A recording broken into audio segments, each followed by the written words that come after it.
If you committed violence on that day, obviously you shouldn't be pardoned. Apparently, JD and Trump not on the same page. Now, we gotta talk about one of the more controversial things Trump has done since taking the presidency yet again, his pardons for people involved in the January 6th riot at the Capitol. Guys, we're gonna dive into this one, but I wanna tell you, there's so many things going on in Trump world that I wanna comment on, but it's just too much is happening too fast. I can't keep up with it all and prepare segments on all of it. So I'm gonna try to get to as much as I can, but there'll be some things I just won't be able to do segments on because I only have so much capacity and he's doing so much so fast. Some of which I really like, some of which I'm kind of not sure about, and then a couple things that I do have a problem with. But first, I want to just play you guys a clip from Fox News where the host outlines what Trump is doing here with the pardons, and then conservative legal analyst Jonathan Turley explains some of the problems with the prosecutions where they went overboard and why these pardons were even discussed in the first place. Take a listen. This is January 6th. These are the hostages, approximately 1,500 for a pardon. Yes.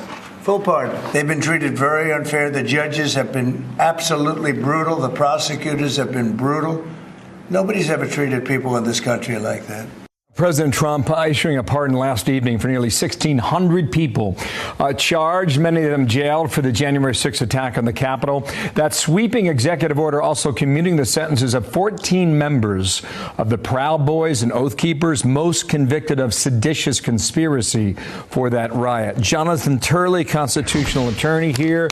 Hello to you, sir. One of the more controversial pardons. Thank you. That we have seen. I'll get to the Hunter stuff and James Biden in a moment here. But with regard to this one, this is part of your book, Indispensable Right, when you talk about the troubling aspects of these cases. Today in the Post, you say the excessive treatment of some of the defendants undermine the credibility of their prosecutions. You studied this. Go ahead and explain it as you see it and understand it now, Professor. Well, the Department of Justice really made the case for these pardons, and it was hard to do because most of us supported the people responsible for the riot being held accountable. It was a terrible day.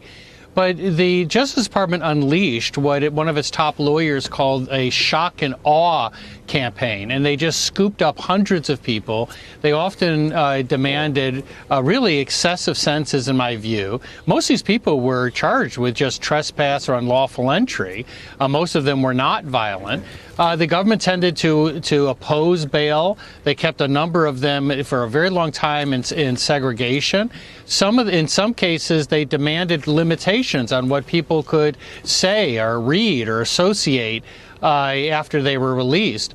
All of this tended to undermine their case. And so when the president campaigned on this issue, I think a lot of people wanted to see this chapter closed. And he certainly did that. I mean, this was broader than most people expected or even asked for. So I'm with them so far. I think that what happened on January 6th was an embarrassment. I have always said the 2020 election was not stolen. And regardless, storming the Capitol to try to change the result or whatever was always wrong and a ridiculous endeavor. At the same time, though, prosecutors under Biden threw the book at these people and really were extremely overzealous in so many ways that I've read about and seen about.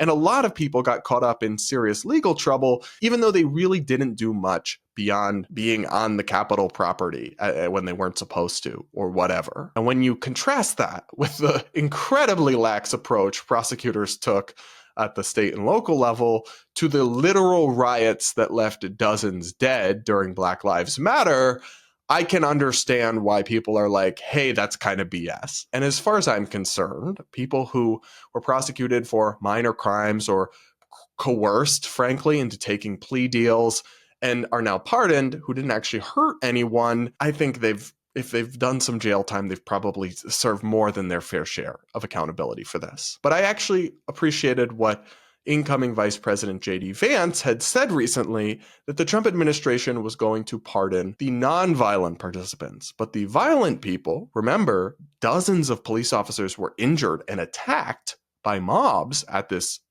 Capitol riot, they weren't going to be pardoned. That's what J.D. Vance told us. Take a listen. January 6th pardons, President Trump says there's a process. Where is the line drawn on who will and wouldn't be considered for a pardon? I think it's very simple. Look, if you protested peacefully on January the 6th and you've had Merrick Garland's Department of Justice treat you like a gang member, you should be pardoned. If you committed violence on that day, obviously you shouldn't be pardoned. And apparently, J.D. and Trump not on the same page, because as well as the many nonviolent people that he pardoned, Trump also pardoned dozens of violent criminals who assaulted cops. You don't have to take my word for it. Here's from Jonathan Turley, that conservative law professor who's defended many of the people in terms of the overzealous prosecutions who were charged in relation to January 6th.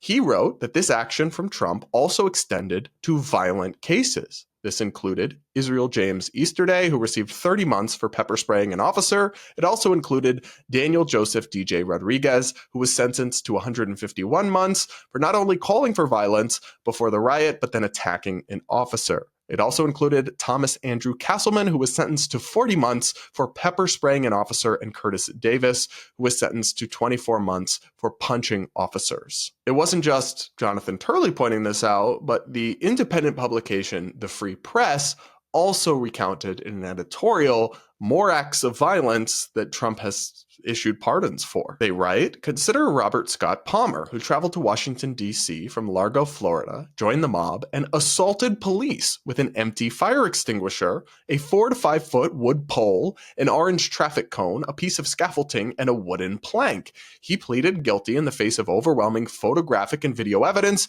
and received a 5-year sentence in December 2021. Yet now Palmer, along with dozens of others who were convicted of violent offenses against police and others that day, is being released from prison and having his criminal conviction wiped out. I'm sorry, but I think this is wrong. I think if you violently assaulted police officers at the Capitol as part of this riot and you were sentenced to several years in prison, you should serve it. You shouldn't be pardoned. That's violent crime. That's not peaceful protest. That's not even light trespassing, misdemeanors, or anything like that. That's serious shit. Dozens of police officers were seriously wounded and injured. As the Free Press continued, this gross misuse of presidential power, how they characterize Trump's pardons of the violent offenders, should offend anyone who believes in the rule of law and respects those who wear the badge. Of the aforementioned 172 offenders, 69 pleaded guilty to assaulting police with a dangerous weapon, everything from bats, knives, and tasers to improvised weapons like stolen riot shields, fire extinguishers, and pieces of broken furniture. They did this to try to prevent the peaceful transfer of power. More than 140 officers from the DC Metro Police and Capitol Police were ultimately assaulted that day. Injuries included burns, lacerations, broken ribs, and concussions. Guys, that's not okay for people to violently assault police officers who were just trying to uphold the transfer of power from one administration to the next after an election. But Trump has pardoned these people. And I'm sorry, but that's wrong. I don't support that. I think pardoning the people who had the book thrown at them, even though they were nonviolent, is one thing that I can potentially understand and get on board with. But pardoning the violent people, no. This really undermines, I think, the Republican Party's ability to credibly claim that they're the party of the rule of law, of tough on crime, except when you assault cops in a pro-Trump riot? What? A good rule of thumb for stuff like this is to try to remove the partisan framing and put it on the opposite lens and see how you would react. If Obama supporters had done this in a pro-Obama riot at the Capitol, and then Biden had pardoned them a couple of years later, how would people on the right respond to this? Would they say, oh, it's okay, the prosecutors were overzealous, well, what about the other examples where people weren't prosecuted? No, they would say, yes, there are other examples where people weren't prosecuted, but 2 wrongs don't make a right, and just because the other side is hypocrites, we shouldn't be as well. And if you violently attack cops in a riot, that's a crime, and it should be. And you shouldn't be let off the hook just because they're on your side politically by a president. Now, I guess part of the reason that Trump won't even catch that much heat for this is that Biden literally pardoned his son and his whole family. It's like the pardon power has become very corrupt at this point. and they're not using it to correct actual injustices. They're using it to just protect themselves and their allies and their family members and reward their friends, I guess. So the whole thing, honestly, lately, I'm wondering if we need to restrict the pardon power in a constitutional amendment or something in some way. But to me, this is a big misstep from Trump. It's one we all knew he was going to do. He's been very clear about this, but I think his personal sympathy for these people that's kind of wrapped up in his own ego, where he doesn't believe he lost the election, even though he did, blinds him to the truth of this. And actually, it's just hypocritical. He's the I back the blue guy, but he just pardoned people who viciously beat cops. Like, the math is not mathing. I'm disappointed to see it, and I think it will not be remembered well. But what do you guys think? If you disagree with me, hey, I want to hear from you. I'm open-minded to hearing what you have to say. Do let me know in the comments below. Do hit that like button while you're at it, and make sure you're subscribed if you aren't yet. We have these honest conversations on this channel, on this show, and I hope that even if you don't agree with everything I say, you want to be a part of that. Now, guys, that's it for today's episode. Thank you so much for joining me, and we will talk again tomorrow. What a crazy time to be alive, and what a exciting time to be doing this show with you all. With that, we'll talk again soon.